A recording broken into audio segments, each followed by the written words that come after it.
السلام عليكم ورحمة الله وبركاته. بسم الله والحمد لله والصلاة والسلام على حبيبنا وأسوتنا وقدوتنا وشفاعنا رسول الله صلى الله عليه وآله وسلم. ما هو الدعاء الذي يمحو الذنوب الماضية والحاضرة والمستقبلة؟ نعرف بعد ما نصلي على حبيبنا صلى الله عليه وسلم. معقولة في دعاء يمحو الله به الذنوب اللي فاتت واللي موجودة واللي جاية؟ شيء عجيب جدا. اسمع لكلام حبيبك صلى الله عليه وسلم كما في الحديث الذي رواه البخاري ومسلم عن أبي موسى الأشعري رضي الله عنه عن النبي صلى الله عليه وسلم أنه كان يدعو بهذا الدعاء.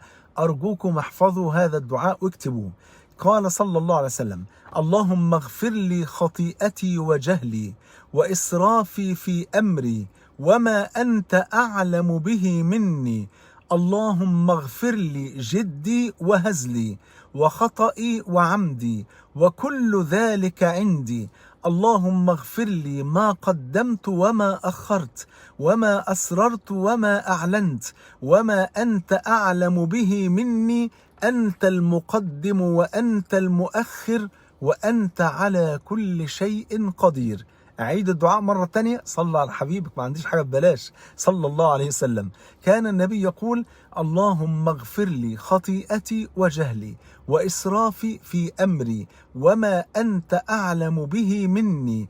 اللهم اغفر لي جدي وهزلي وخطئي وعمدي وكل ذلك عندي. اللهم اغفر لي ما قدمت وما أخرت وما أسررت وما أعلنت وما أنت أعلم به مني.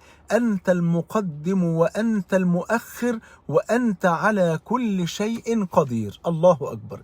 النبي طبعا بيعلمنا الدعاء ده مش عشان هو مقصد بيه نفسه أبدا صلى الله عليه وسلم، لكن يقصد أنه يعلمنا أن احنا ندعو بهذا. وإلا فمن شدة تواضع النبي صلى الله عليه وسلم بيقول في الدعاء: وكل ذلك عندي، مع أن النبي هو المعصوم صلى الله عليه وسلم الذي لم يرتكب خطيئة ولا كبيرة ولا صغيرة صلى الله عليه وآله وسلم، لكنه يعلمنا نحن أن نقول هذا الدعاء العظيم.